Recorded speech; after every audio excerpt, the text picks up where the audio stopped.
The meeting of the Committee of Accountability, Finance, Personnel of the Board of School Directors will please come to order. Will the Secretary please call the roll? Director Herndon? Present. Director Jackson has asked to be excused. Director Leonard? Present. Director Zombor? Present. And Chair Garcia. Present. That's 4 members present. The Pledge of Allegiance was recited at the previous meeting.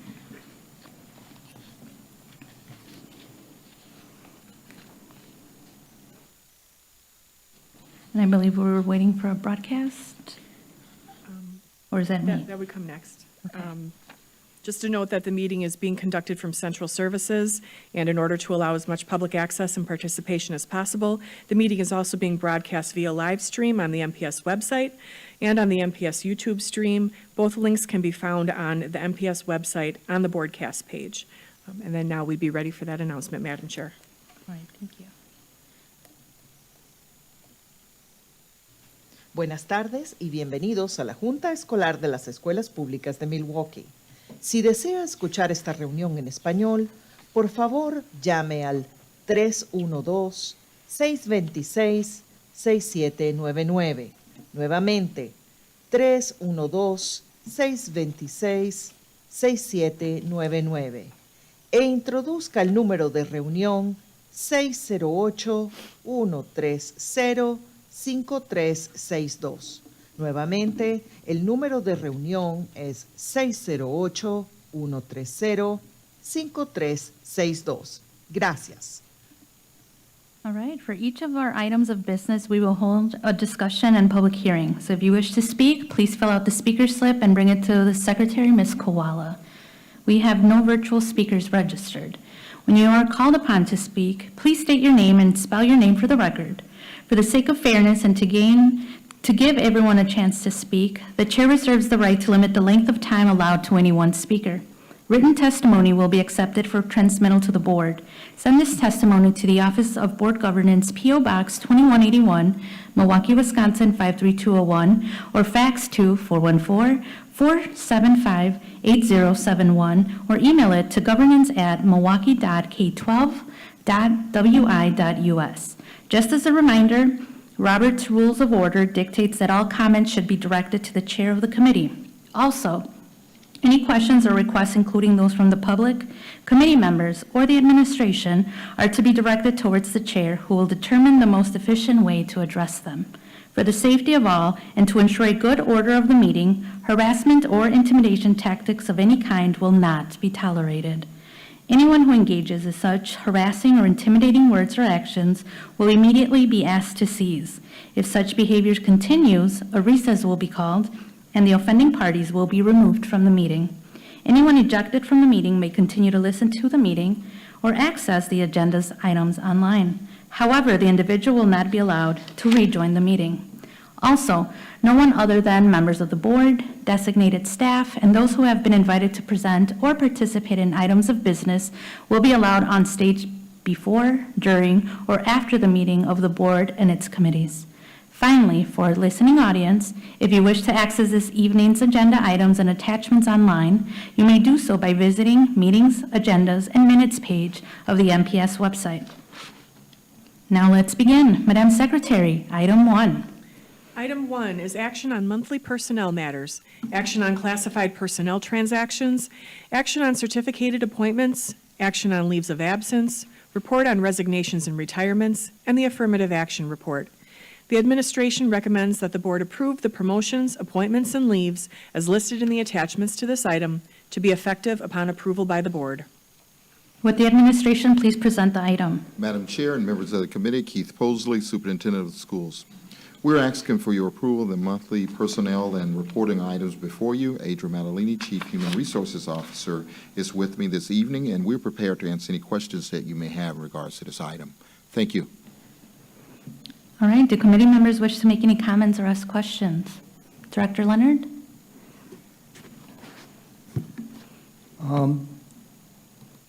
Actually, for some time, I've been getting a lot of questions from people on the process, the length of time it takes from the time a person applies to the time they're actually hired. And this usually comes from either building administrators or staff members that see a position that's open and they know they're going to hire someone, and then it sometimes takes several months. I know that I've talked about this before, and I've talked to you, Ms. Manalini, so I sort of understand the process, but for the public record, so to speak, it would be nice if we had like a snapshot of how long the process should take and why there are so many infringements on why it does take so much longer than supposedly many other school districts. And I'm going to have to guess on that because I don't work with them. Thank you. Administration? Chair Garcia, Director Leonard, members of the committee, Adrian Maddaleni, Chief Human Resources Officer. A quick summary of the process. It varies depending on whether it's a position that is being interviewed for and selected at the school level or at the central office level. So if you have like teachers and paraprofessionals, those positions are hired directly through the school. So the principal is the lead on the process. So, and when a candidate applies for one of those positions in our system, the application goes directly to the school for the principal. And then the principal is responsible for putting together a team or conducting the interview themselves and then selecting the person. And upon selection, they notify Human Resources, and then we go through the hiring process with the individual, make the offer, and do the pre-employment process. If all goes well, and I would say on the teacher level, a paraprofessional level, it could take, when you have to clear a background check and physical, we're talking about maybe a month or so, depending. Again, when someone is made the offer, they have to go through a background check first, and then they go to the physical. And the background check, it's a nationwide search, and so if there is a hit on someone's criminal record, we do request the records from the court, and sometimes it takes time to get that information. So then we can review and make a decision on whether we're going to move forward with a candidate or not. And then once that is done, then we have to go through the physical process where the individual will have to contact Concentra, which is our vendor that does our background checks, and the schedule appointment with them to do their drug test and then their actual physical. So depending on when the candidate wants to schedule that, it could take some time. What we have done to improve the physical process, the physical results, is we have gone to a rapid drug test screen process where we can get results within an hour for a drug screen, versus previously we were doing this 5-panel test that would come back in 24 to 48 hours. So that has helped the process, but still they have to go through the screening. And if something does come up on someone's physical, then they will be contacted by our medical review officer, and there'll be questions about what medication you're taking, and so that could take some time as well.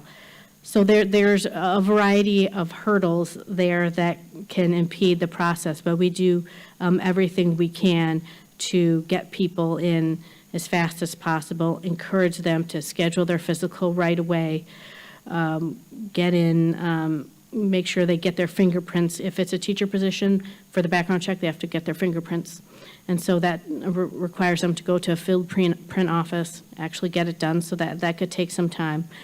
But we work very hard to process them as quickly as possible. When it comes to our classified employees, like our food service or our building service helpers, those where we kind of handle that at the district level, that process we're working on improving, because we now, which is a good thing, we're getting a lot more higher volume of applicants. And so it takes a manual process of going through each applicant. So I mentioned before, we're looking at ways through our PeopleSoft system to try and automate some of that, so we can do an initial screen to get to people faster, encourage them to go get their physical and background check after we do the initial screening. So yes, I would say roughly a month or so it would be before they are hired and actually in our system and ready to go. But it could take longer depending if there's a hit on their background check or if there's a positive result on their drug test for the physical. Any follow-up? Thank you for that detailed explanation. I appreciate that. I really do. I think the only thing that I would ask is that if you get anything that works better and you start doing it, let us know, just so that we can relay that out to other people at the same time. Thank you very much. Thank you. Any other committee members have questions? All right, do we have any members of the public that wish to make comments? Madam Chair, we had no speaker requests for this item. Excellent. What is the pleasure of the committee in respect to this item? Director Leonard? So I move approval of the monthly personnel matters presented by administration. All right, any further discussion? All right, seeing none, will the secretary please call the roll? On Director Leonard's motion to approve the administration's recommendation, Director Herndon. Aye. Director Leonard. Aye. Director Zombor. Aye. And Chair Garcia. Aye. That's 4 ayes, the motion passes. All right, Madam Secretary, next item, please. The next item is item 2, action on recommended administrative appointments, promotions, reassignments and reclassifications, salary increases and decreases, and limited term employment LTE contracts exceeding 60 days. The administration recommends that the board approve the promotions, appointments, reassignments, and LTE contracts as listed in the attachments to this item to be effective upon approval by the board. Would the administration please present the item? Madam Chair and members of the committee, we're requesting your approval on this item as it outlines this month's administrative appointments, promotions, reclassifications, salary adjustments, and LTE contracts. I have with me Adria Matalini, Chief Human Resources Officer, to review this item, and after which we'll be more than happy to entertain any questions that you may have. Adria? Thank you, Dr. Posley. Chair Garcia, members of the committee, Adria Matalini, Chief Human Resources Officer. Yes, this is our standard monthly item for our administrative appointments, reassignments, and LTEs. I just wanted to note we had a last-minute addition on an appointment. You'll see the name for a position in the Office of Accountability and Efficiency. Just wanted to bring that to your attention as was a last-minute ad, and we do everything we can to bring people on, get their names forward, and get them in as soon as possible. Thank you. Do committee members wish to make any comments or ask questions on this item? Do we have any members of the public that wish to make comments? Madam Chair, there were no requests to speak on this item. All right, what is the pleasure of the committee in respect to this item? President Herndon. Madam Chair, I move that we accept the recommendation of administration on this item. Thank you. Is there any further discussion? All right, seeing none, will the secretary please call the roll? On the motion by Director Herndon to approve the administration's recommendation, Director Herndon. Aye. Director Leonard. Aye. Director Zombor. Aye. And Chair Garcia. Aye. That's 4 ayes, the motion passes. All right, so before we proceed to the next item, on behalf of the board, I would like to congratulate all of the candidates that are listed in the previous items. And if you're in the building, if you want to stand up. Hey. You are now one step closer to hire, promotion, and transfer. Congratulations. All right, Madam Secretary, next item, please. The next item is item 3, action on a request for approval of a job description for Manager 3, Emergency Operations. The recommendation is that the board approve the attached job description for the Manager 3 Employee Operations position. Would administration please present the item? Madam Chair and members of the committee, we're requesting your approval on the job description before you for Manager 3 Emergency Operation position. Adria Matalini, Chief Human Resources Officer, is here with me this evening to share information regarding this job description. Following her presentation, we'll be more than happy to answer any questions that you may have. Adria. Thank you. Chair Garcia, members of the committee, Adria Matalini, Chief Human Resources Officer. This position was approved by the board last fall as a result of the safety assessment that took place. We've done some extensive research and reviewing some similar positions in other school districts and other, city and county entities across the country. We believe this position will be a huge benefit in improving our safety and kind of being more proactive in managing any emergency situations that move forward. We view this position as being something that goes beyond school safety. This is all-encompassing district-wide safety, talking about improving emergency responses that could be at the district level, at the school level. We're talking about health and wellness. We're talking about weather, any type of active violence that might be happening in any of our buildings. So we feel this is an extremely important position that will monitor and help us maintain safe environments in all of our buildings, and we're happy to answer any questions you may have. Thank you. Do any committee members wish to ask comments or have questions? President Herndon? Thank you, Madam Chair. Many of we board members received an email today and that had some questions. One of them was, why doesn't a role in the safety department already cover these job duties? Basically, overall, I think they were simply questioning like the reporting structure, that type of thing. They did have some question about the salary, in that we're facing the financial deficit that we're facing. But could you speak to that as in terms of why it's not a part of the safety department? Administration? Chair Garcia, President Herndon, members of the committee, Adrian Madeline, Chief Human Resources Officer. When we looked at other similar positions across the country, they were placed in a variety of areas. Some were in the chief of staff area, some were in the chief of operations, some were in under like they had an office of like safety and emergency management.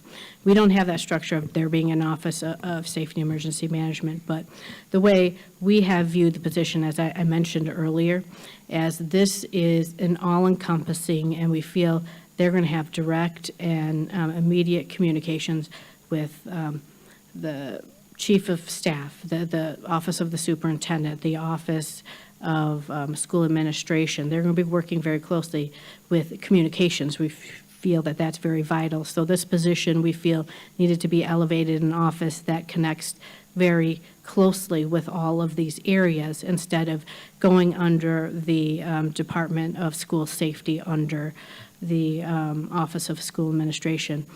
Again, we feel like this is all-encompassing the safety emergency management for the district, and being proactive and a holistic level, not just focusing on our schools. So that is the approach that we took in putting this position under the chief of staff. Any follow-up? Thank you very much. No follow-up. All right, any other I just comments? appreciate the explanation for the community. Thank you for that. Director Leonard? Just a comment. So when we went to Fulton County, Atlanta, and to Macon County, and we looked at their programs, to be honest, this person's role and the way it created a very cohesive line of communication and actions was extremely impressive. I have to just be honest about it and say, hey, it ran so well. And even though we were there for one of the emergency situations, it was so efficient and so quick that it sort of blew me away, to be honest with you. I was impressed by it. I think it's the right direction to go.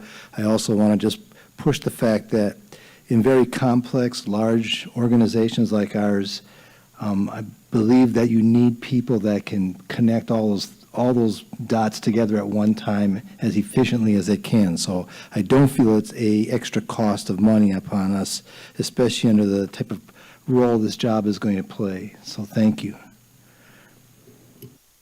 All right, do we have any members of the public that wish to make comments? Madam Chair, we have no one registered to speak on this item. Okay, what is the pleasure of the committee in respect to this item? Director Leonard? So I move approval of administration's recommendation for this position in our organization. Thank you. Is there any further discussion? All right, seeing none, will the secretary please call the roll? On Director Leonard's motion to approve the administration's recommendation, Director Herndon, Aye. Director Leonard, Aye. Director Zombor, Aye. and Chair Garcia. Aye. That's 4 ayes, the motion passes. Madam Secretary, next item, please. The next item is item 4, action on monthly finance matters. Authorization to make purchases, report on change orders in excess of $25,000, acceptance of the report of revenues and expenses, the monthly expenditure control report, reports on contracts under $50,000 and their cumulative totals, report on monthly grant awards, and the acceptance of donations. The recommendation is that the board, 1, authorize the purchases, and 2, accept the donations as listed in the attachments with appropriate acknowledgement to be made on behalf of the board. Would the administration please present the item? Madam Chair and members of the committee, this evening, we're asking for your approval on the monthly finance matters before you. Janita Domchak, Director of Procurement and Risk Management, is here with me this evening, and together, we're prepared to answer any questions that you may have in regards to this item. Thank you. Do committee members wish to make any comments or ask questions? Do we have any members of the public that wish to make comments? Madam Chair, there are no speaker requests for this item. All right, what is the pleasure of the committee in respect to this item?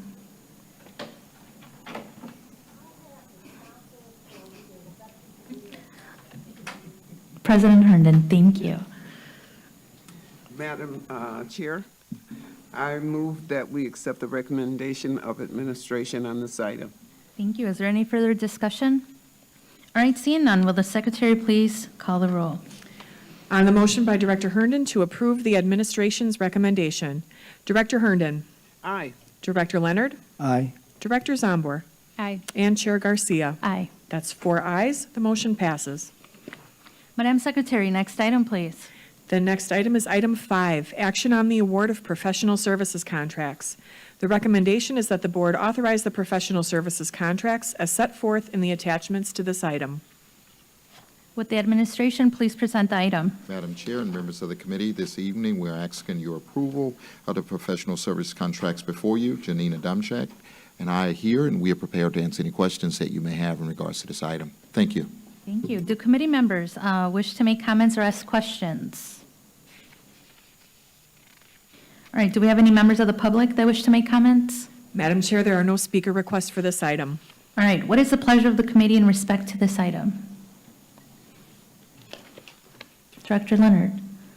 So I move that we accept the action on monthly finance matters presented by administration. On the motion by Director Leonard to approve the administration's recommendation, Director Herndon, Aye. Director Leonard, Aye. Director Zombor, Aye. and Chair Garcia. Aye. That's 4 ayes. The motion passes. Madam Secretary, next item, please. The next item is item 6, action on the award of exception to bid contracts. The recommendation is that the board authorize the exception to bid contract and purchase order as set forth in the attachments to this item. Would administration please present the item? Madam Chair and members of the committee, we are asking for your approval of this month's exception to bid contracts, and the administration are prepared to answer any questions that you may have in regards to this item. Thank you. Do committee members wish to make comments or have any questions? Director Zombor. Thank you, Chair Garcia. I do have a question on the transportation contracts. I'm just curious if there are situations where, like, you might have a bus route that has a lot of cancellations, for whatever reason, does the cost of the district has to pay for those contracts? Is that included? Do we still have to pay? Administration.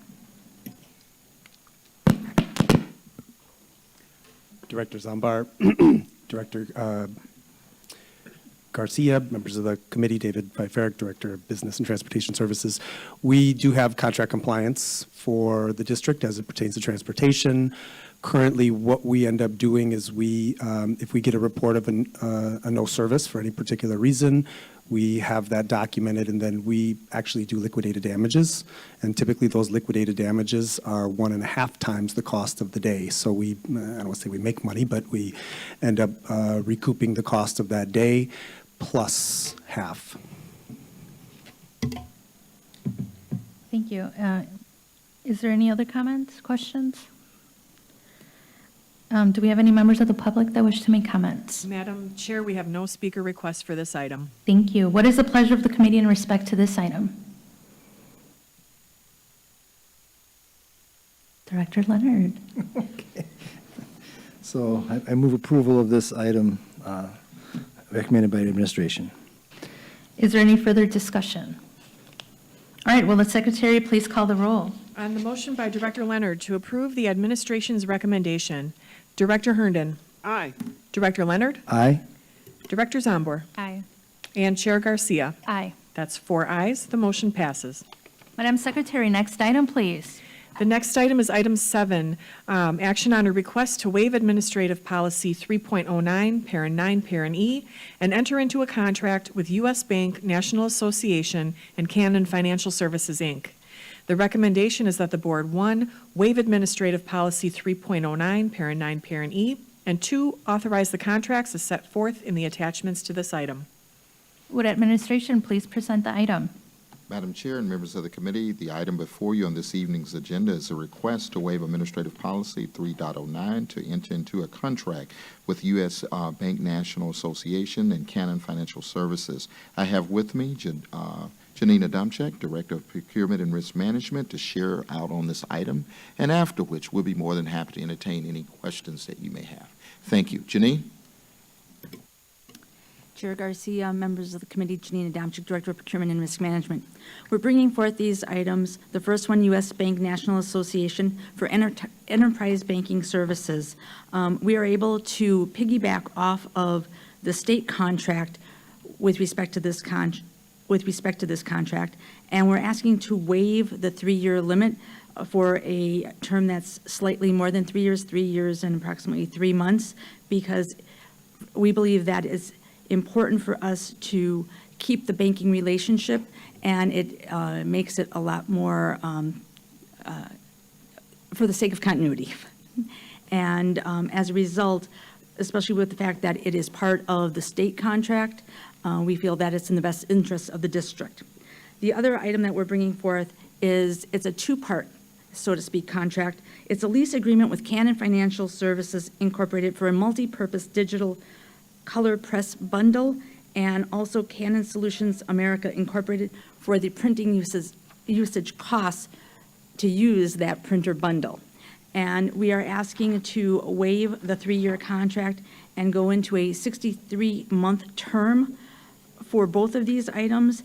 As a result, we'll be able to save money and also have better duplicating services for the district. I'm happy to answer any questions you may have.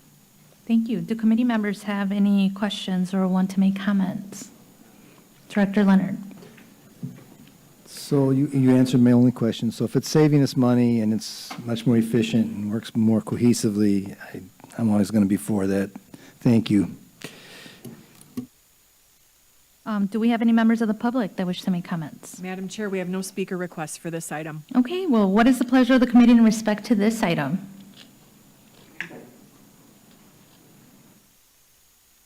Director Leonard. So I move that we accept the recommendation to waive these policies. I didn't read them. I didn't read the policy number, so I apologize for that. 3.09, there we go. I just saw it. Thank you. So yes, I move forward on that motion. Thank you. Is there any further discussion? Okay, will the secretary please call the roll? On Director Leonard's motion to approve the administration's recommendation, Director Herndon, Aye. Director Leonard, Aye. Director Zombor, Aye. Chair Garcia. Aye. That's 4 ayes. The motion passes. Madam Secretary, next item, please. The next item is item 8, action on monthly facilities matters, FMS award of construction and professional services contracts, material purchase, and emergency contract recommendation. The recommendation is that the board approve the attached construction and professional services contract, the material purchase, and the emergency contract. Would administration please present the item? Madam Chair and members of the committee, we're asking your approval of this month's facilities matters related to the awards of professional services contract, recommendations, and report on exception to bid purchases. Sean Kane, Senior Director of Facilities and Maintenance Services, is here with me this evening, and we're prepared to answer any questions that you may have in regards to this item. Thank you. Thank you. Do committee members wish to make any comments or ask questions on this item? Director Leonard. Just a thank you from Pulaski students and staff. They're looking forward to their new roof. Yes, raise the roof. All right. Do any members of the public wish to make comments? Madam Chair, we have no request to speak on this item. All right, what is the pleasure of the committee in respect to this item?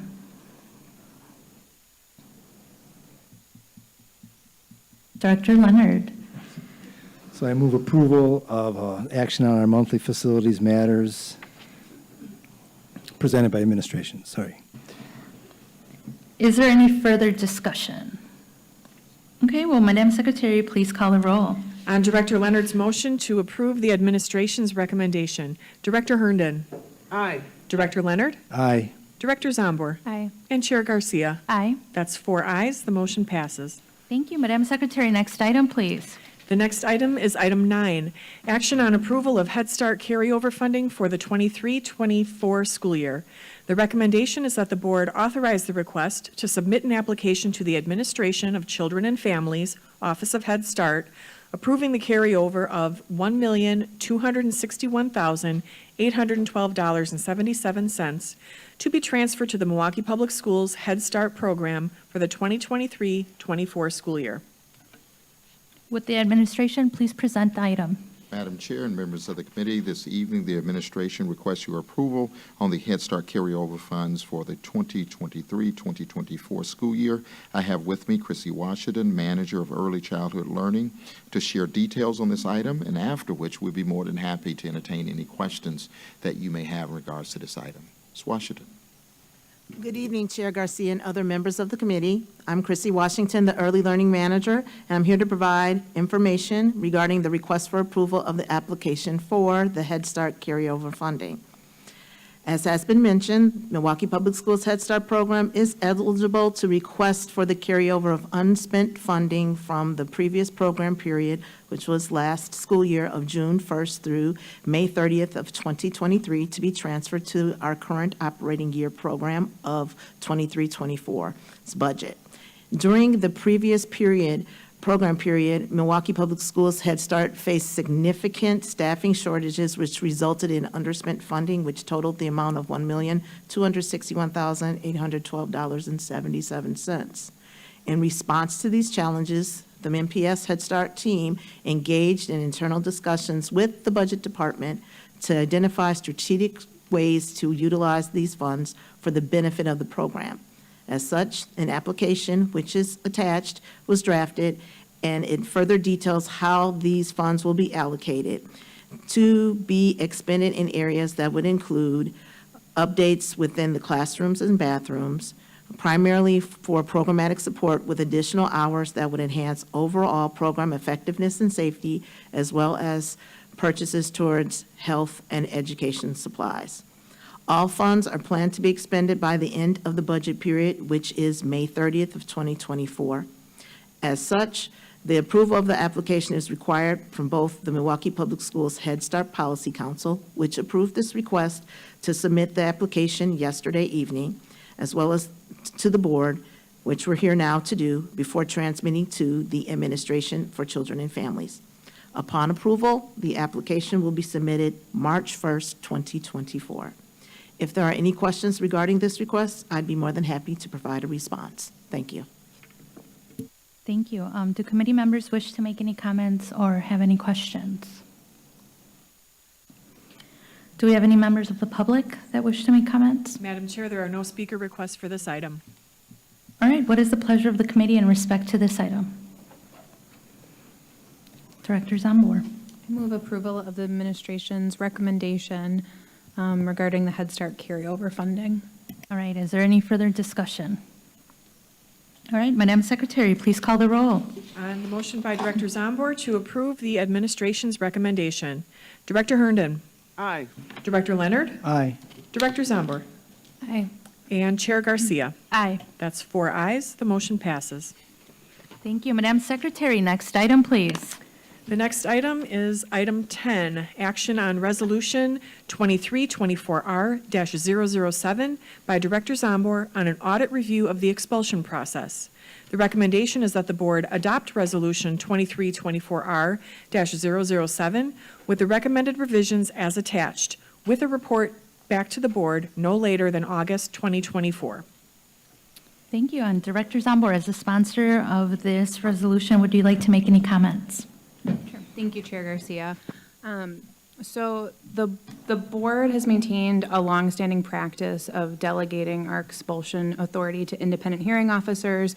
School board members in many smaller school districts across the state don't actually use independent hearing officers. Those board members are responsible for conducting and attending the expulsion hearings themselves. I know there's pros and cons of both models. One of the cons is that as board members, we're not intimately involved in that process, and we have to put a significant amount of trust into the independent hearing officers. So this resolution would give us an independent set of eyes to ensure that the appropriate processes are in place and that they're aligned with our statutory requirements, that families are being notified, student rights to testify or waive those rights during expulsion proceedings would be upheld, that any expellable offenses are valid and they're not vague or subjective, that proper minutes are being kept, and then we're not using law enforcement records as a sole basis for expulsion. The goal of this resolution would be to have the audit department do a first pass, see where there's room for improvement so that we can implement any necessary corrective measures if we need to. And then the hope is that this will also help us reflect on ways we can continue to have ongoing and necessary conversations with students, families, educators, and administration about rethinking institutional practices that have life-altering impacts on our students and their opportunities to learn and thrive. So I appreciate your support on this resolution, and I will leave it at that. I don't know if... Thank you. Would the Office of Accountability and Efficiency please present the item? Thank you, Chair Garcia. Matt Chasen, Office of Accountability and Efficiency. As was alluded to by the interim board clerk, we are in support of this resolution. We've modified it slightly. Since the resolution was introduced, there's been a reorganization of the audit function under the OAE that is reflected in the language of the resolution for your approval tonight. There was not a report back by date in the resolution. We are offering up August, no later than August of 2024. I want to make sure that the committee could get some input on what this process and this implementation might look like. So I have with me tonight our audit manager, Mr. Paul Geib, who's going to offer an overview of how we plan to do the implementation. And after that, we'd be happy to answer any questions you have. Thank you. Thank you, Mr. Geib. Chair Garcia, members of the committee. This evening, I'm going to give you a brief review of the audit process as it pertains to this request. As with audits that we conduct following government auditing standards, we set out to answer a set of questions. In this case, several questions are embedded in the resolution related to the processes in place to address student expulsions. We will review relevant DPI requirements, district policy and procedures, and any other applicable laws, rules, and regulations. This will help us to identify the criteria to be used to measure against what we find in our testing. An audit program will be developed to address each objective or question with specific audit steps designed to answer the set of questions. We will conduct testing to determine the adequacy of the design of the process, so if there are SOPs, for example, and we'll test processes to ensure that the implementation of that design is operating as intended.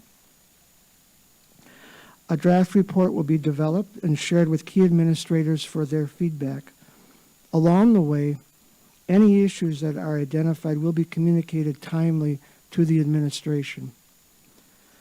A final report will be issued, which includes the administration's responses to any corrective actions identified in the report. Board members will then receive a final copy of the report with an option to have that report presented at a committee or board meeting. And as Matt mentioned, we do anticipate beginning this audit in March and intend to have that audit completed by August of 2024. We typically then will follow up on the corrective actions about 12 months after the issuance of that report. But in the interim, we will also be working with the administration to check in. So again, I am happy to answer any questions as well. Thank you. Does the administration have any comments? Madam Chair and members of the committee, the administration is prepared and ready to move forward and through the process. All right, do we have any committee members that wish to make comments or ask questions? Director Zambor.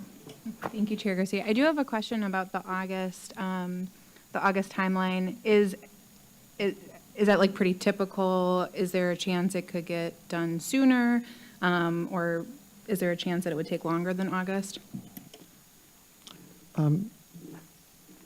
Chair Garcia, Director Zambor, members of the committee, Paul Guy, Audit Services, OAE. So we're going to say that it will be issued no later than August.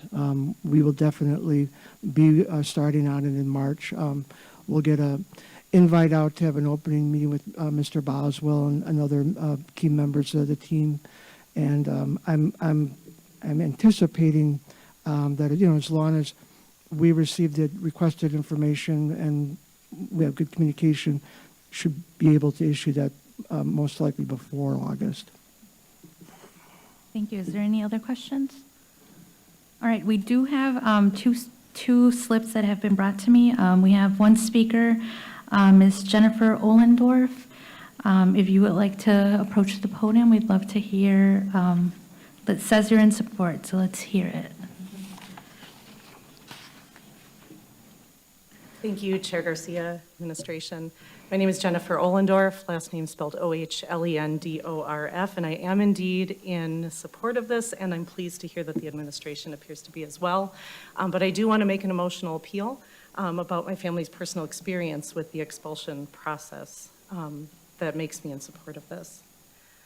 Almost exactly 1 year ago, my family's life was torn apart when our son was arrested at school for something he did not do, following a careless game of telephone between administrators at his school and his principal, who was off-site at the time. Once he was arrested because it was Friday and he was 17, he spent 4 days in jail waiting for the ADA to review the evidence. When it was found that there was no evidence of any wrongdoing, he was released on Monday without charges. Despite the fact that there was no evidence of wrongdoing, his principal continued to pursue his removal from the school from which he was supposed to graduate in just a few months after having never had any other disciplinary proceedings in his past. His internal review hearing was scheduled for 2 weeks later, and we were denied any of the evidence they had against him until exactly 24 hours before the hearing, which is MPS's practice. I spoke with the hearing officer a week before the hearing, and she said that she has a practice of never reviewing evidence before any hearings. At the hearing, she took only a cursory glance at his packet, a 20-something page packet, before deciding that he should move forward for expulsion. The attorney that we hired to represent us, because of the fear that we had throughout this entire process, pointed out that there was no evidence, and she dismissed his concerns and moved him forward. The entire process took less than 20 minutes. The school district process was entirely less fair than the criminal justice system. What happens to children in this district, who the data shows us are more likely to have their behavior interpreted as problematic, who are more likely to be part of the school to prison pipeline, if our son can be nearly expelled having done nothing, and if this process is so scary and disorienting for my relatively privileged family, then what happens to these more vulnerable children and families in your system? This hearing process has never before been audited. It is unclear what standards of evidentiary review are being used by these independent hearing officers, what training they receive, and what standards they are upholding. Please vote yes so that we can create transparency and oversight of the system for all children and families in the district. I thank you for your time. Thank you. We also have a second slip. Ms. Charlene Moore, who indicated that she does not want to speak, but is in support of the item. Thank you for the slip. All right, what is the pleasure of the committee in respect to this item? Director Zambor. Just have to check, make sure it's administration's recommendation, right? No? Just OAE's, okay. Madam Chair, this item was brought by OAE. Got it, sorry. I move approval of the OAE's recommendation regarding the audit review and expulsion resolution. All right, is there any further discussion? Will the secretary please call the roll? If I could clarify the motion, so the intent is to adopt the resolution Redlined. with the recommended modification and with the report to come back. Yes, with the August and the red line. On Director Zombor's motion to approve the recommendation of the Office of Accountability and Efficiency, inclusive of a report to come back and the recommended changes as indicated in the attachment. Director Herndon. Aye. Director Leonard. Aye. Director Zombor. Aye. And Chair Garcia. Aye. That's 4 ayes. The motion passes. Madam Secretary, next item, please. The next item is item 11, action on a request to approve the long-term capital improvement plan and waive administrative policy 3.09, parent 9, parent E, and authorize the agreement with PFM Asset Management, LLC, for the investment of the long-term capital improvement trust fund. The recommendation is that the board, 1, approve the long-term capital improvement plan, 2, waive administrative policy 3.09, parent 9, parent E, and 3, authorize an agreement with PFM Asset Management, LLC, for the investment of the long-term capital improvement trust fund.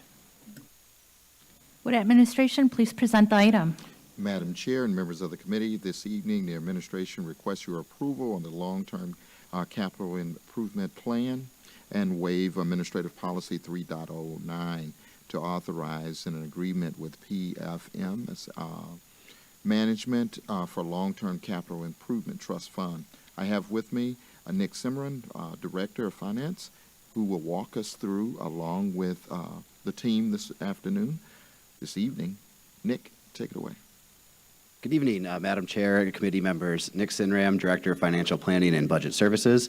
As Dr. Posley indicated, I will provide a high-level overview of this item and then turn the presentation over to Jeffrey Schroeder, Directing Manager and Senior Vice President for PFM Management, LLC. After that presentation, then Director of Facilities and Maintenance, Sean Kane, will provide an overview from a facilities perspective. So the long-term capital trust is a investment vehicle that is approved by the state by state statute in the state of Wisconsin. This allows for school districts to provide capital in order to make long-term improvements to facilities and other capital expenses, typically facilities or heavy equipment. The capital trust was started in MPS by the board in 2015 and really is a very prudent investment in the district and the district's facilities that allows for long-term improvement, modernization of our facilities, and the tackling of deferred maintenance. You should know that state law allows districts to establish long-term capital trusts, but has some limitations. First, there's limitations as to the use, clearly to a capital facilities or equipment use, and then also provides the ability for districts to invest funds in this trust in order to grow assets and offset the impact of inflation. Now, that ability to invest is also limited in terms of the risk that districts are allowed to accept for public funds, and really provides guidelines for how those funds can be invested.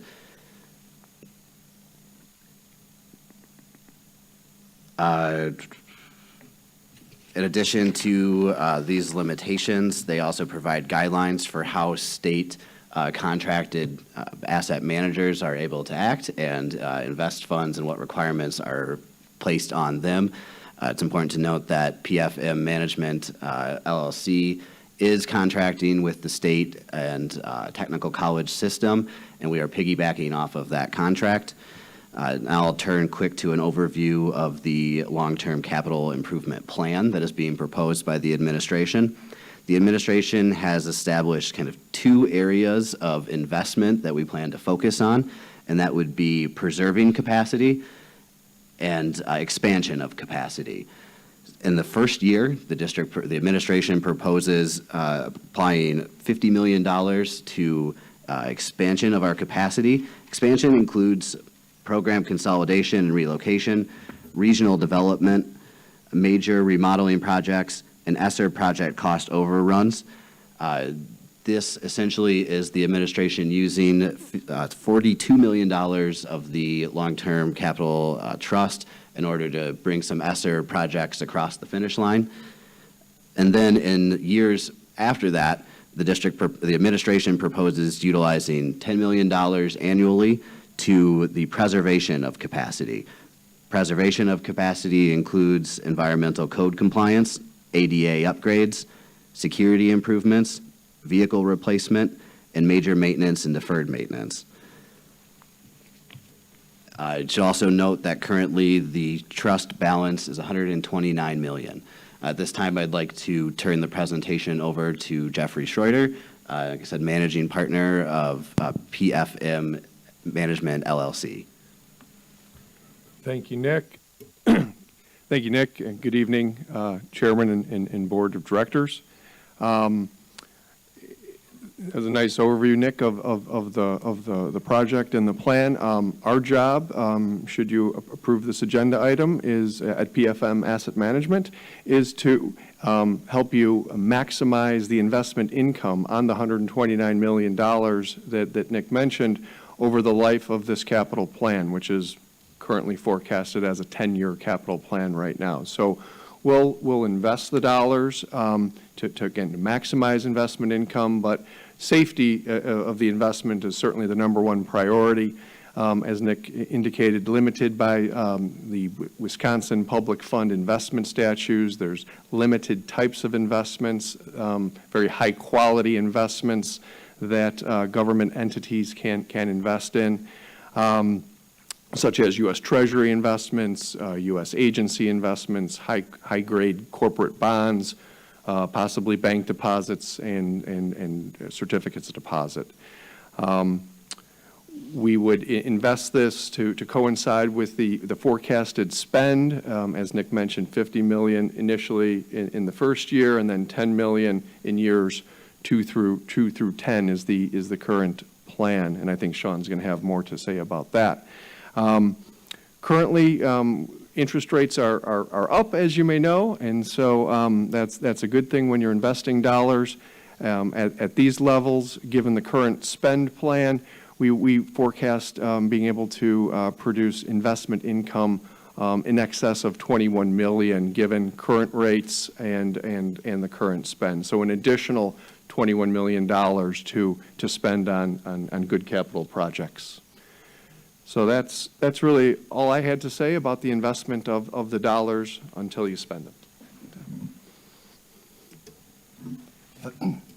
Good evening. Thank you, Jeff. Chair Garcia, members of the committee, Sean Kane, Senior Director for Facilities and Maintenance. As the table that you're looking at, that Nick kind of was going as an overview, and along with Jeff was going from the finance standpoint, well, the big thing that we do have this upcoming year is the cost overruns with the ESSER projects. And obviously, everyone is aware that construction costs have gone over 15 to 20%. When you kind of do the math, we're within that same ballpark of where we're at with the overall funding piece of spending between ESSER 2 at the original $109 million and then ESSER 3 at the $126 million level for the facilities team. So we were looking at $235 million. But, with that being said, the projects that kept moving forward, one of the biggest drives that I'll say was a little bit unknown is that we did mechanical projects. And we all know that the air quality piece was a very, very important need that we had to do across the district. And a lot of it stemmed from the testing and balancing, which is ventilation audit of the systems. And when you do that, you identify deficiencies and you recognize that you need to may do some other things.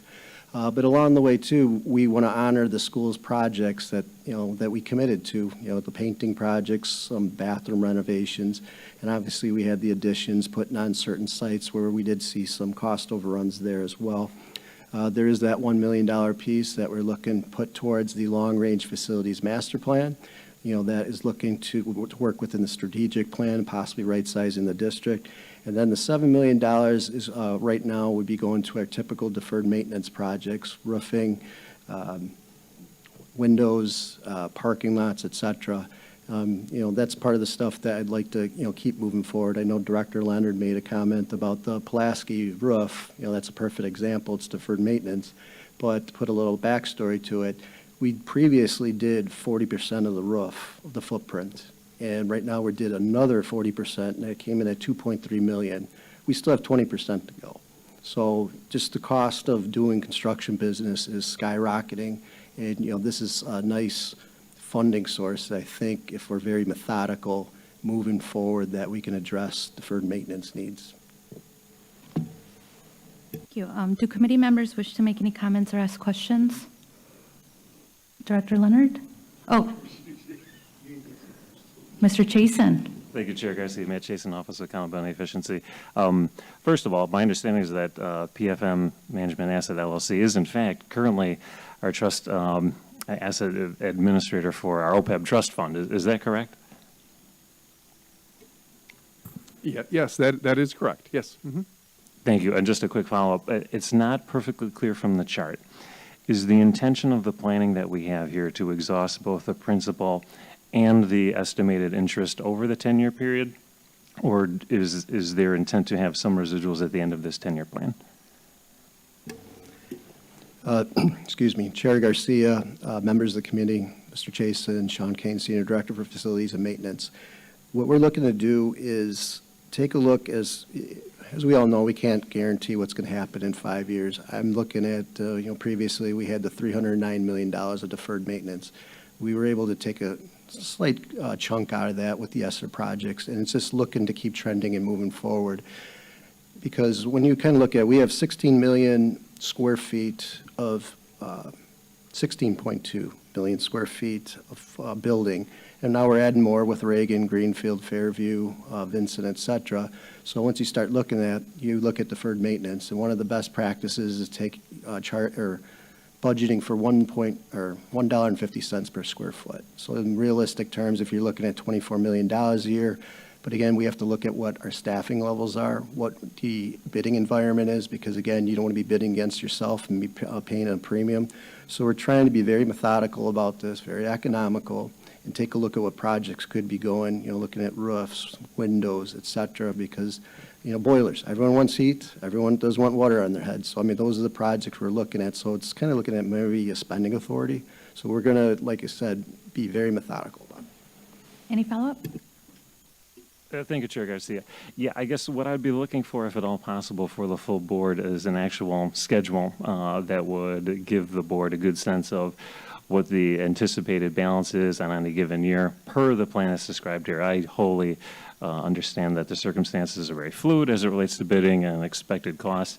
With the schedule that I see here, a little more detail as it relates to what the balance would be year over year and what the balance would be at the 10-year end. If that can be estimated and provided before the full board, I think that would improve the item. Thank you so much. Thank you. I did have a question. Do I need to pass the mic? The bad gavel? Okay, no. And this is more for the public's awareness of things. And I know this specific asset management company, Mr. Chason, you mentioned that already is managing our OPEB trust fund.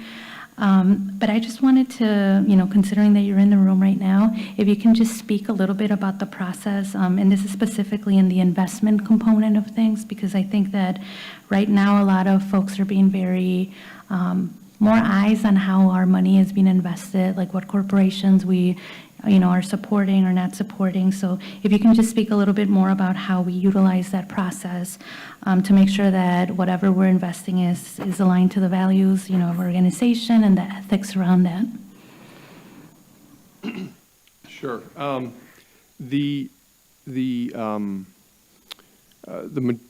The types of investments that I mentioned, some of them, I think what you're getting at would apply to specifically the corporate bond issues. U.S. Treasuries, U.S. agencies, those are, government securities. But in the case of corporate bonds, there's, first of all, we go through an analysis procedure to make sure that they have to meet certain rating criteria to begin with, but then above and beyond that, we have our own rating analysis to make sure they're very high quality. We do have an ESG program which we could overlay, environmental social governance program that we have not talked about with staff yet, but that does exist to get at some of the issues, and you can choose your level of how much you want to drill down into that. So we do have a program in place to augment specifically the investment in corporate bonds to align with the values as you mentioned. So we can include that if that's of interest to the directors. Is that an added cost? It's typically 1.5 basis points of additional cost, and what a basis point is, 1 basis point, just to level set everyone, maybe most of you know, but if the rate of return on the portfolio or an individual investment is 5.00%, 1 basis point is the difference would be 4.99. So it's a small fee for that additional service, and some clients utilize that with their, have that overlay, as we call it, on top of the portfolio. Be happy to do that if that's of interest. Yeah. Mr. Chasen. Thank you, Chair Garcia. Matt Chasen, Office of Accountability and Efficiency. I do think it speaks to a broader policy question about the investment policy of the district overall. I would be hesitant to, in this moment, provide any direction on an actual investment policy for this item, but I'd be happy to support and facilitate a more broader conversation because the district does have a significant number of assets in its OPEB trust fund, and as it relates to current actuarial evaluations on the discount rate that we have based on the investment policy we have now, I want to make sure we have a all-encompassing conversation about what that might look like. So that's the input from the OAE. Thank you. Thank you. All right, so I think based on that, maybe that's a separate conversation in regards to, maybe there's a policy that may or may not exist around this. So I guess my final question is, if this is approved, at any point can we do adjustments to, I guess like that overlay? Can we add it on at any point? Yeah, yes, you can. Okay. Yes, yep. Thank you. All right, what is the pleasure of the committee in respect to this item? Oh, before we go, Director Leonard. So just for my clarification, and boy, am I glad I don't do this kind of work. I'm very grateful that I was a science teacher. But it's, so when we look at the long-range facilities plan, the right-sizing portion of that plan is the right way that I look at it. It's more than just, that's just a part of the long-range facilities maintenance plan. Is that correct? Chair Garcia, Director Leonard, members of the committee, Sean Kane, Senior Director for Facilities and Maintenance Services. Yes, I mean, the long-range facilities master plan, which is, we actually got the quotes. We're going to be doing an evaluation. We're looking to go to the March board and get the report pulled together by October. But along with the sustainability or space utilization study piece that we have, they're going to be great. It's going to be a great tool for the consultant that will be awarded. They'll be providing recommendations, but yeah, it's part of the strategic plan for the right sizing of the district. And yeah, I mean, I would look at, some of these funds could address those recommendations. Any follow-up, Director Leonard? Just a short question. So the actual right-sizing plan that we were speaking of in October, I believe it was, we should be looking at that in March. Is that correct, or is there going to still be more data and logistical work that we're we're getting, because we've been talking about this, and we're sort of, some of us want to sort of push this forward with some type of actual plan. I don't know if we're that ready for that yet, I'll be honest with you, but that's why I'm asking. Administration? Madam Chair and members of the committee, one of the things with right-sizing, and we have had some two-by-twos with the board to kind of walk us through, we did a space utilization study first, and that's one thing. We do have a facilities master plan, but it's old from 2018, and we want to do a new one that will provide data to us, and they are planning, and our goal is to have it done by October. In the facilities master plan, they will go out into the communities and have conversations with communities around this plan. Okay. And so that we will have concrete evidence of information to come back to make informed decisions. And there's a number of things that we have to take a look at. We have to take a look at around enrollment, some of the procedures that we have in place around that, and we also have to take a look at our transportation and some of the things that we have around transportation to adjust this. And so in order to do that, we need all of those things in place. Any follow-up? No, thank you, appreciate that. All right, is there any other questions? All right, what is the pleasure of the committee in respect to this item? President Herndon. I move that we accept the recommendation of administration on this item in terms of the investment firm that's handling it and the chart that shows the first expenditure. Thank you. Is there any further discussion? All right, will the secretary please call the roll? Madam Chair, for the record, we had no request to speak on this item. Oh, sorry. Director Herndon has made a motion to approve the administration's recommendation. On that motion, Director Herndon. Aye. Director Leonard. Aye.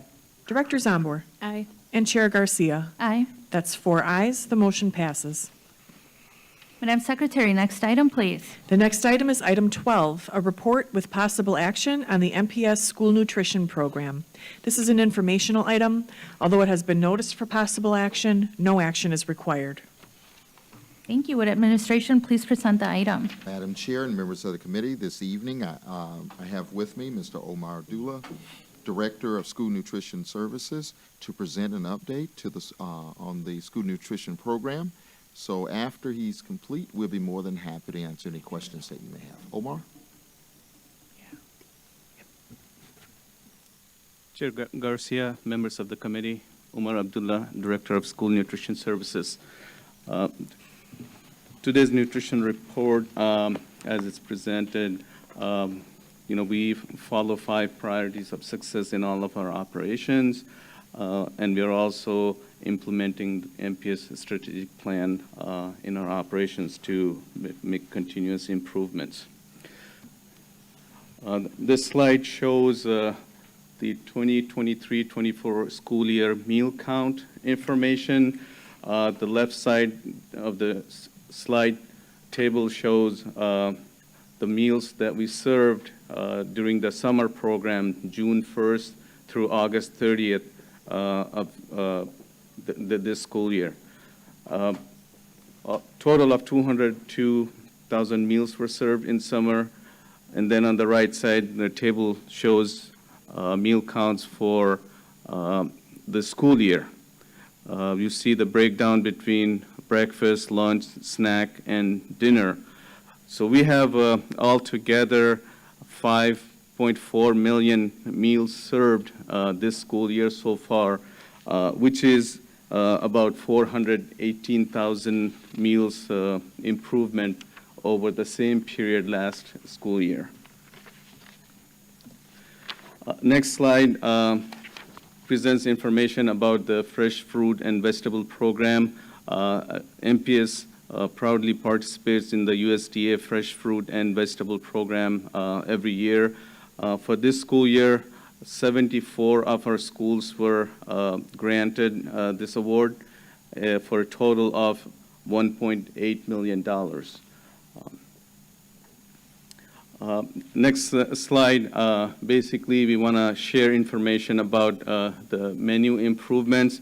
We continue to work in collaboration with our student groups like Yes Group and Milwaukee Community Schools partnerships to get their input, get their feedback to continuously improve the food quality. In addition, more food choices including a hot vegetarian entree option, are offered daily at both elementary and high schools during this school year. In addition, the schools that are still receiving the pre-packed foods, only hot food items are being pre-packed. The cold food items, which are fruits and vegetables and bakery items, those are being directly delivered to the sites and allowing students to choose what they want to eat. Next slide, basically we're presenting the feedback we have been receiving from our schools and students. First one from Meyer Lower Campus. One of our supervisors sent this message: a lot of clean plates and few leftover meals. From Obama, it was a hit with the baked potatoes for high school. Again, baked potato bar is a hit at Milwaukee High School of the Arts. And lastly, this message came from a parent. My kids are at Rufus King and have been sending me pictures about the better options. It has been recognized by students there, Rufus King parent. Next slide talks about the production kitchens. The slide shows how we are making progress since we started in-person learning after COVID. At the end of 21-22 school year, we had total of 21 schools with production kitchens. At the end of 22-23 school year, we had 31, addition of 10. And currently, there are 42 schools with production kitchens. At the beginning of this school year, we had committed to reach 50 before the end of the school year, but we feel we are going to surpass that. So we are looking at 15 additional schools currently to transition to becoming a production kitchen. Next slide has information about a contract that we have already signed with the vendor to replace approximately 300 pieces of equipment, and that includes about 100 sites. Work has already begun and is expected to be completed before the start of 24-25 school year, but I'm very hopeful we will be done way before that. Our contractor has ordered the equipment, and their team is ready. As soon as the manufacturer delivers those, they'll be coming out to schools. Their team is already going out to various schools to make sure the electric and gas connections are all ready. They're looking at the doorways and stuff to make sure they come in with proper equipment for that. And then lastly, the staffing component, number of vacancies. This is as of January 31st, 2024, we had 122 total vacancies, 20 of them for manager positions and 102 for assistants. However, I'm pleased to share that since that time when we put together this slide, we had 2 orientations for our food service assistants, and our vacancies for assistants is like around 80 now. So we are making progress, and we have job fairs coming up. There was one job fair last Tuesday we attended. So we are working really hard to continue to move forward with filling these positions. So that completes our presentation, and we'll be happy to answer any questions. Yes, thank you, Mr. Abdullah. Do any committee members wish to make comments or ask questions? Director Leonard, President Herndon, and then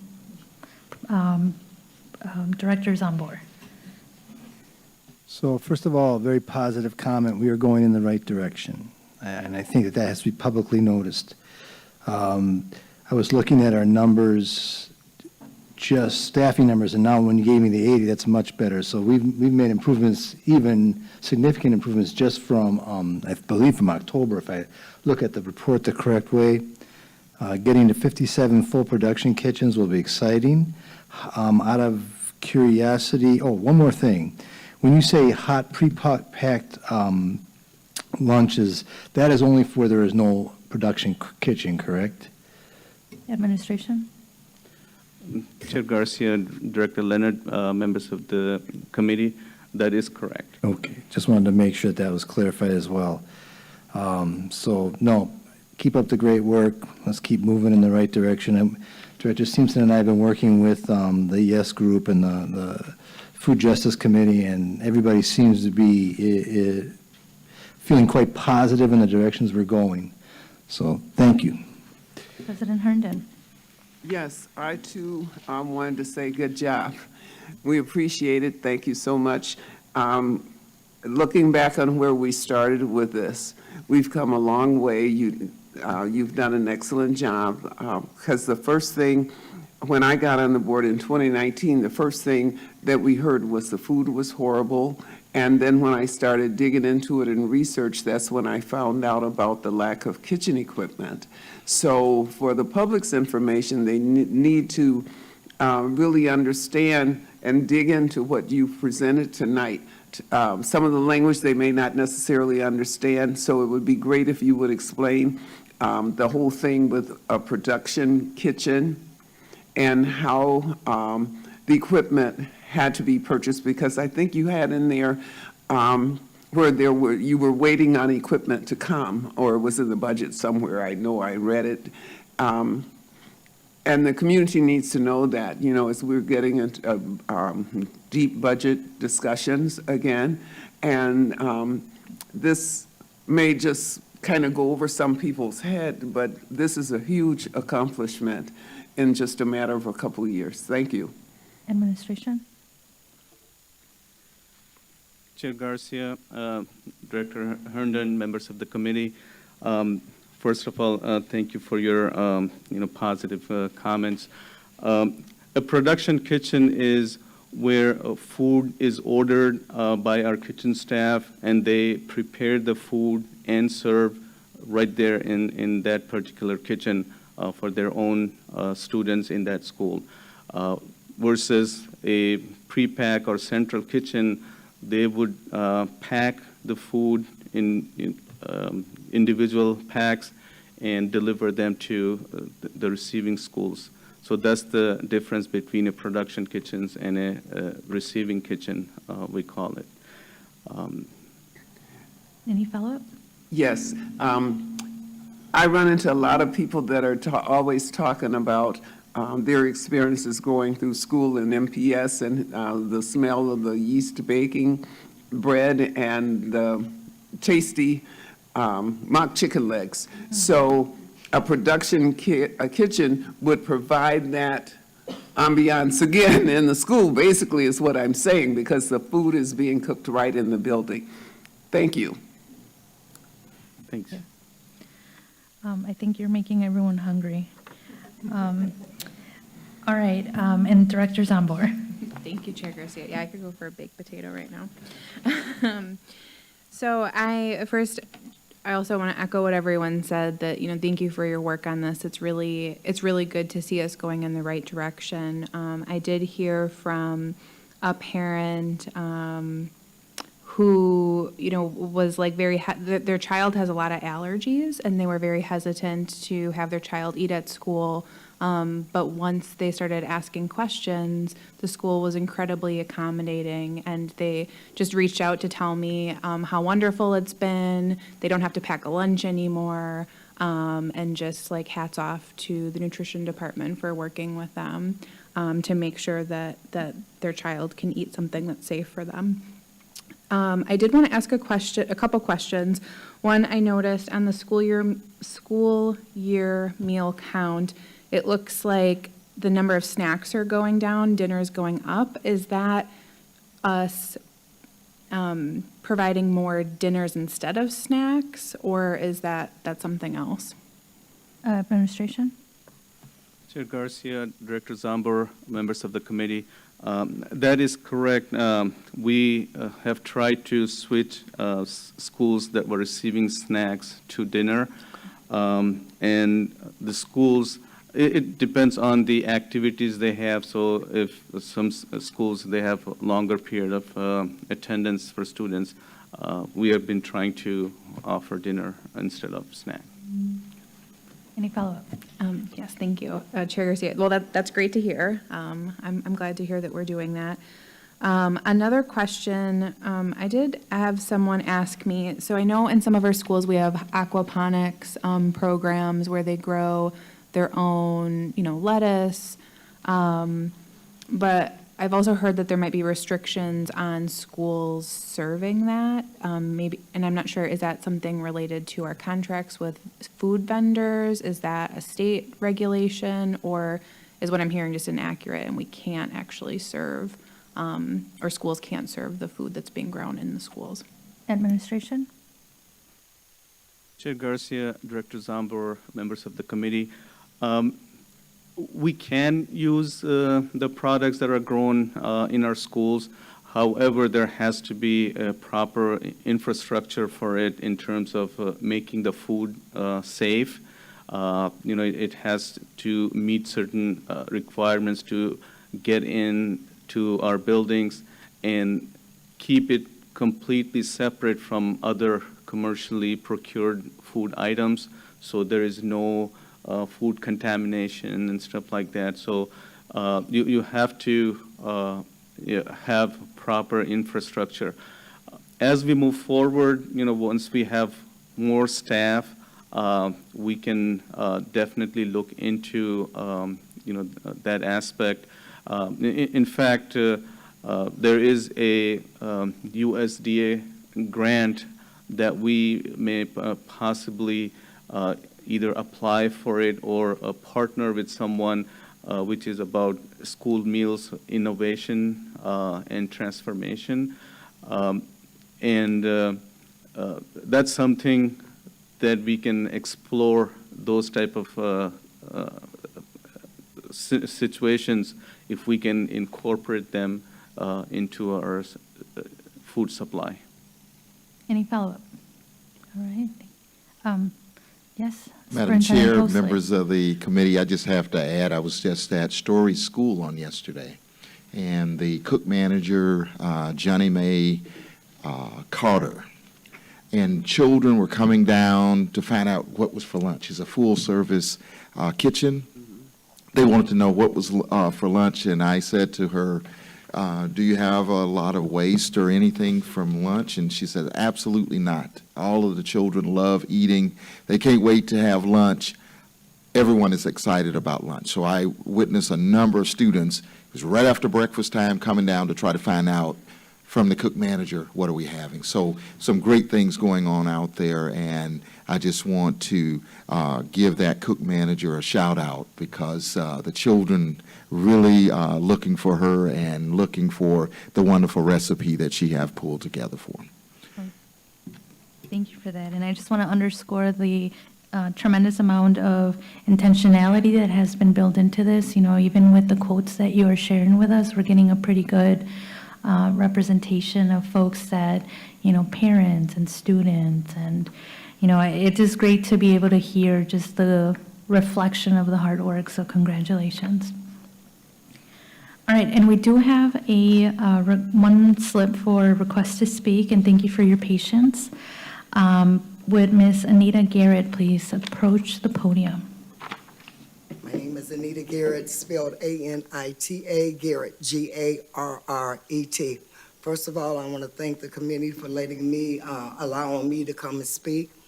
I also want to thank Omar, is that your name?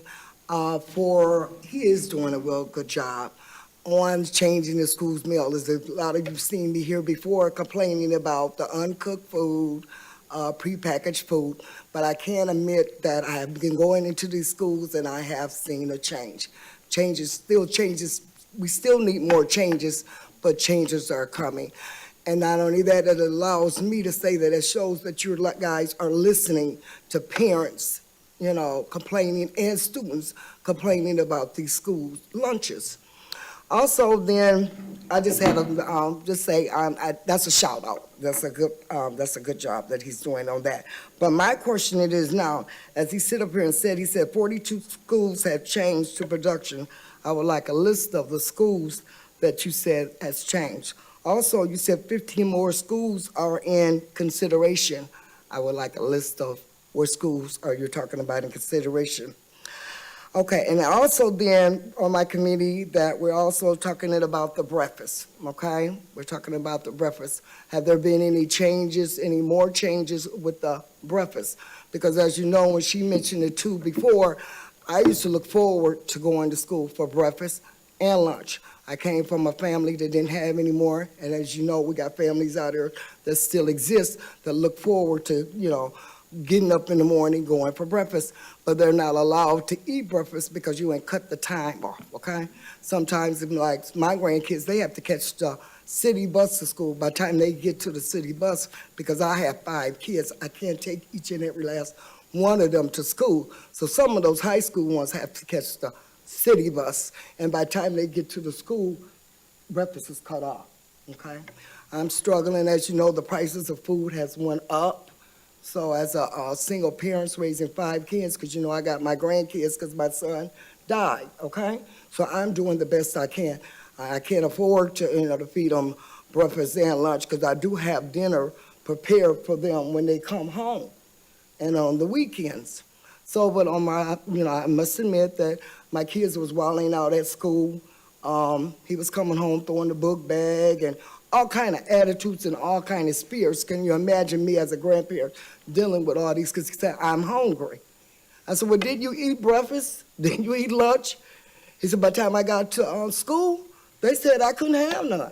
So then when it came to the lunchtime, that's why I was glad that you took away the prepackaged food and started putting a mixture in there, which he did, because he said you had chicken in a bowl, the mashed potatoes and the chicken, just like KFC. He said, Granny, I ate that.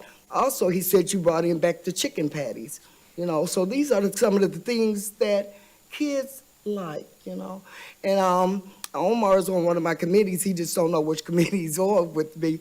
But we also talk about healthy food, okay? Like I said, I'm a single parent. I would love to buy all healthy stuff. I would. Because I'm obese, and I know it comes down to health issues, but we can't afford it. And as a mother and as a grandmother, your main goal is to make sure that your child don't go hungry. So I do as a parent, and a lot of other parents out here is doing the best we can, providing food. It might not always be healthy, but it's food. So with that being said, I appreciate all you guys listening to me, and I'm going to keep on elevating my voice and speaking for other parents, because I do talk to a lot of parent-teacher conferences, and at these meetings, this is what these parents are saying, and I try to encourage them, too, to come to school board meetings like I do, or go on live streamings and state their concern. But like you said before, you are making changes. You have hired, I did my research, you have hired people, but then again, you had a lot of them quitting too. You have a lot of them getting ready to retire. So it's a lot of vacancies and stuff that, that still has to be filled with those 25 people you got that's retiring, right? So he's doing a good job. As a grandparent, I'm here to say it. So All right, that can be on record. Thank you so much for listening. Thank you so much, Ms. Garrett.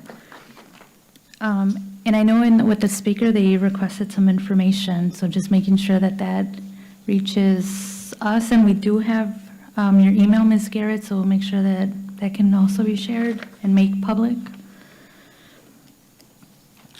All right, is there any more comments or questions? All right, Madam Secretary, next item, please. The next item is item 13, a report with possible action on limited-term employees from July through December of 2023. This is an informational item. Although it has been noticed for possible action, no action is required. Would administration please present the item? Madam Chair and members of the committee, this evening we present to you a report on limited-term employees between July and December of 2023. I have with me Carol Eady, Senior Director of Benefit, Pension, and Compensation Services, and together we are happy to answer any questions that you may have in regards to this item. Thank you. Do committee members wish to make comments or ask any questions? Do we have any members of the public that wish to make comments? Madam Chair, we have no request to speak on this item. All right, it's just information only, so there we go. Madam Secretary, next item, please. Madam Chair, that was the last item on this meeting's agenda. Well, there being no further business before the committee, this meeting is adjourned.